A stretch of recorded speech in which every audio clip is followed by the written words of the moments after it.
Sekitar pukul 8 pagi, aku baru sampai rumah dari berbelanja di pasar.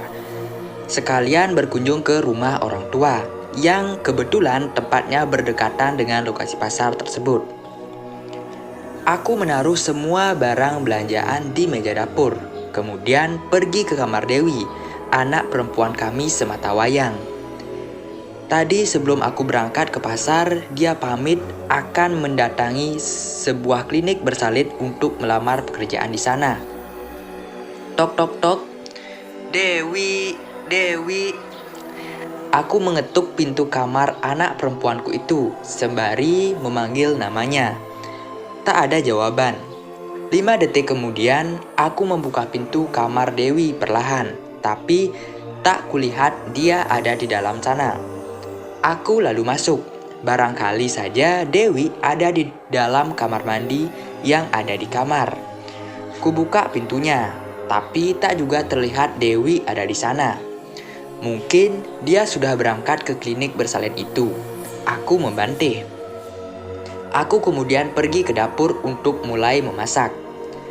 Rencananya hari ini akan memasak sup daging sapi, makanan kesukaan Dewi. Saat dia pulang nanti, tentu merasa lapar dan pasti akan makan dengan lahap sup daging sapi buatanku.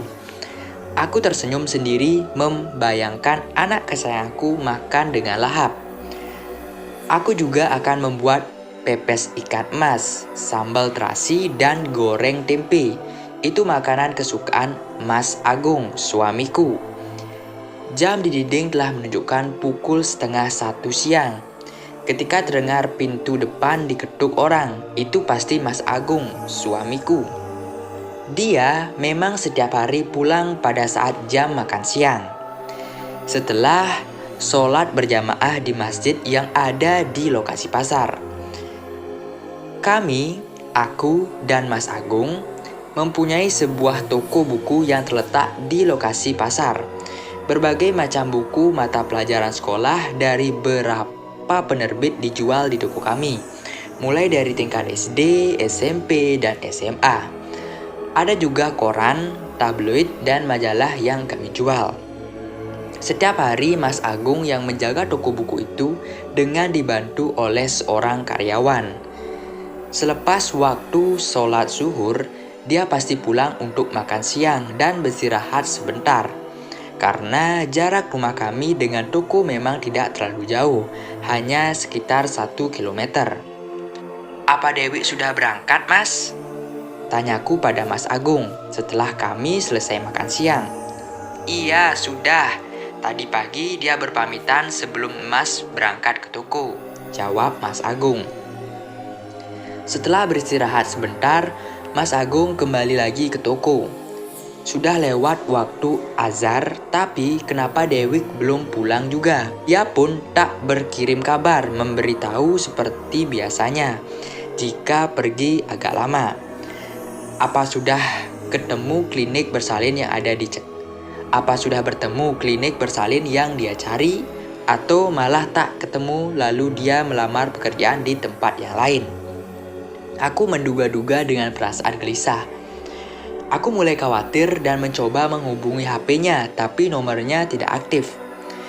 Aku menelpon ke toko, barangkali dia ada di sana, karena memang dia sering ke toko untuk sekedar membaca koran, majalah, atau tabloid yang belum terjual.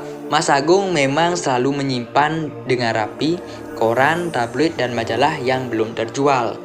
Meskipun sudah lama, baik koran, majalah maupun tabloid yang belum terjual tetap tersimpan dengan rapi di rak khusus dan masih terlihat seperti baru.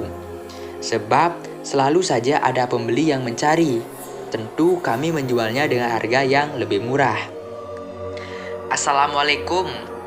Aku mengucapkan salam saat terdengar telepon diangkat.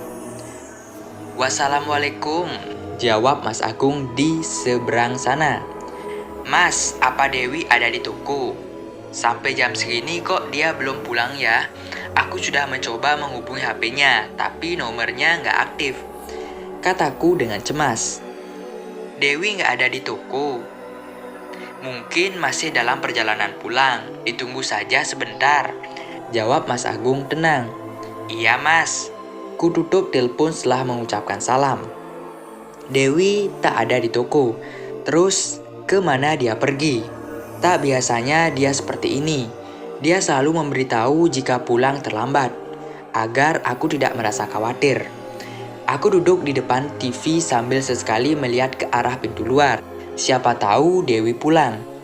Tapi sampai menjelang maghrib dan Mas Agung pulang, Dewi belum juga sampai di rumah. Aku cemas sekali, dia anak kami semata wayang. Kemana Dewi pergi?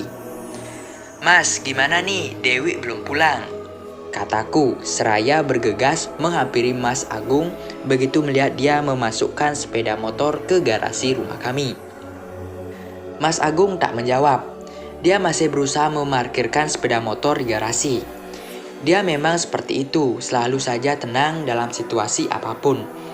Tak pernah gegabah dalam menyikapi setiap masalah. Kita bicarakan nanti saja setelah kita sholat maghrib ya. Sekarang Mas mau mandi dan bersiap ke masjid untuk sholat berjamaah, kata Mas Agung sambil menepuk pelan pundakku. Iya mas. Meskipun diliputi rasa khawatir yang luar biasa, aku tak berusaha membantah kata-kata Mas Agung. Aku juga segera mengambil air wudhu dan bersiap-siap untuk menjalankan sholat maghrib. Kutunggu Mas Agung pulang dari masjid dengan tidak sabar. Seraya masih berulang kali mencoba menghubungi HP Dewi. Tapi nomornya tetap tidak aktif. Lemas sekali rasanya. Semua rasa bercampur menjadi satu. Cemas, takut, khawatir, dan entah apa lagi. Tiba-tiba pikiran buruk tentang Dewi melintas di kepala. Tak terasa air mata mulai mengalir membasahi kedua pipi. Tak pernah aku merasakan sesedih ini. Dewi anak kami satu-satunya. Allah hanya menitipkan dia di rahimku sebagai amanahnya. Bagaimana jika terjadi apa-apa dengan Dewi? Tangisku semakin kuat, tak bisa kubayangkan jika harus kehilangan anak semata wayang yang sangat kucintai itu. Mas, jadi bagaimana nih? Tanyaku pada Mas Agung begitu dia duduk di kursi ruang tengah sepulang dari masjid. Sudah dicoba menanyakan teman-temannya belum? Tanya Mas Agung seraya memandangku. Ya Allah, kenapa aku bisa sampai lupa begitu? Ya juga, aku belum menanyakan keberadaan Dewi kepada semua temannya. Bergegas, aku mengambil HP dan mulai mencari satu persatu nama teman-teman akrab Dewi yang ada di kontak telepon genggamku. Aku memang selalu menyimpan nomor HP mereka agar setiap waktu bisa bertanya kepada mereka jika Dewi terlambat tiba di rumah. Aku lalu mulai menghubungi satu demi satu HP teman Dewi. Tapi tak ada satu orang pun dari mereka yang mengatakan Dewi ada bersama mereka. Dan mereka juga tak mengetahui keberadaan Dewi. Lemah sekali rasanya badan ini, seperti tak bertulang. Kembali aku menangis. Aku betul-betul merasa cemas. Gak ada satu orang pun teman Dewi yang tahu dia ada di mana mas, kataku dengan suara parau. Mas Agung menghela napas panjang. Coba tanyakan pada ibu. Siapa tahu Dewi ada di sana, Dek. Meski merasa tidak yakin karena tadi pagi juga aku baru dari rumah ibu. Tapi tak ada salahnya aku mencoba. Aku lantas menghubungi ibu dan menanyakan keberadaan Dewi. Dan ibu mengatakan Dewi tak ada datang ke rumah beliau. Kita lapor polisi saja, Mas, ucapku setelah selesai menelpon ibu. Polisi enggak akan menerima laporan orang hilang jika belum 24 jam, Dek. Kita tunggu dulu sampai besok, siapa tahu nanti malam Dewi pulang. Malamnya, aku dan Mas Agung kembali menanyakan keberadaan Dewi kepada saudara-saudara kami. Tapi mereka tak ada satupun yang mengetahuinya. Aku menangis sepanjang malam karena merasa khawatir, cemas, was-was dan entah apa lagi. Mas Agung berusaha menenangkanku, tapi aku tetap saja menangis. Sampai pagi kami tak bisa tidur. Mata ini sepertinya tak mengantuk sedikit pun. Kami duduk di ruang tamu sepanjang malam, menunggu kepulangan Dewi. Berulang kali aku mengintip dari balik gorden, berharap Dewi pulang malam ini. Tapi sampai pagi menjelang Dewi tak kunjung datang. Keesokan harinya, aku dan Mas Agung berkeliling di sekitar rumah, menanyakan kepada para tetangga, barangkali saja dari mereka ada yang melihat Dewi. Tapi lagi-lagi aku harus merasa kecewa karena tak satupun dari mereka ada yang melihat Dewi. Sampai menjelang waktu zuhur, kami berkeliling mencari Dewi. Mas Agung tidak berangkat ke toko hari ini, namun hasilnya tetap nihil. Dewi tidak juga kami temukan. Dengan perasaan sedih yang teramat sangat, aku dan Mas Agung lantas kembali pulang ke rumah. Kami berencana setelah sholat azhar akan membuat laporan orang hilang di kantor polisi. Sekitar pukul 5 sore, kami tiba di kantor polisi. Setelah menemui petugas jaga, kami diantar ke sebuah ruangan untuk membuat laporan orang hilang. Kami kemudian diminta untuk menceritakan kronologis kejadian. Aku menceritakan dengan detail kejadian dari sebelum Dewi pamit berangkat ke klinik sampai malamnya dia tidak pulang. Setelah selesai membuat laporan, kami dipersilahkan pulang dan akan dihubungi jika ada kabar selanjutnya tentang Dewi. Ini hari ketiga Dewi tidak pulang. Aku dan Mas Agung masih terus berusaha untuk mencari keberadaan. Meski sudah melaporkan kejadian ini kepada pihak yang berwajib, berbagai macam cara kami lakukan untuk mencari Dewi.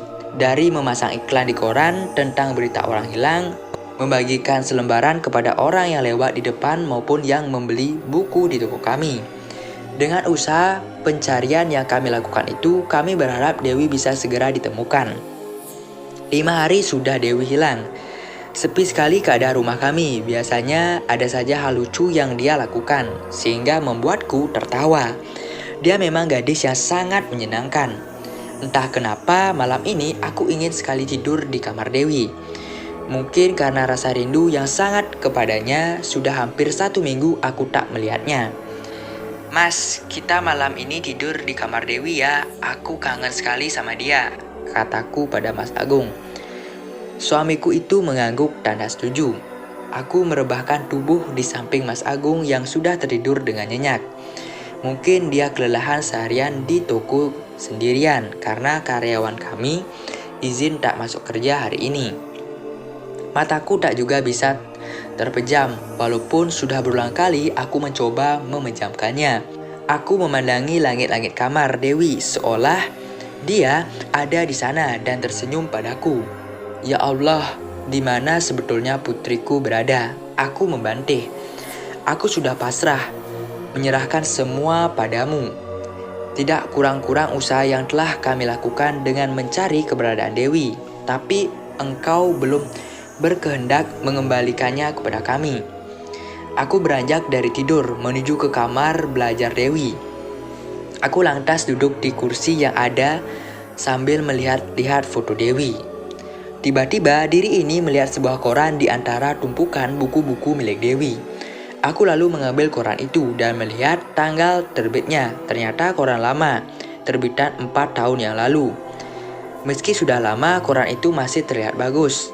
Tapi untuk apa Dewi masih menyimpan koran lama ini? Dari mana dia mendapatkannya? Dengan rasa penasaran, aku membuka-buka dan membaca isi koran itu. Sampai pada sebuah kolom lowongan kerja, aku melihat ada yang dilingkari menggunakan ballpoint dengan agak tebal. Klinik bersalin kencana, membutuhkan seorang lulusan D3 kebidanan, dan seterusnya. Aku membaca sebuah informasi lowongan kerja yang tertera di koran itu. Astagfirullahaladzim, aku mengucapkan istighfar berulang kali. Bukankah itu nama klinik bersalin yang akan Dewi datangi 5 hari yang lalu? Apa mungkin klinik bersalin itu masih membutuhkan tenaga bidan, sedangkan iklan yang terpasang di koran adalah iklan 4 tahun yang lalu? Lantas kenapa sampai hari ini Dewi belum juga pulang? Apa Dewi memang betul mendatangi klinik bersalin itu? Bermacam pertanyaan memenuhi kepalaku. Aku segera membangunkan Mas Agung, memberitahu soal info lowongan kerja yang ada di koran itu. Dan kami pun bersepakat besok pagi akan mencari tahu tentang keberadaan klinik bersalin kencana tersebut.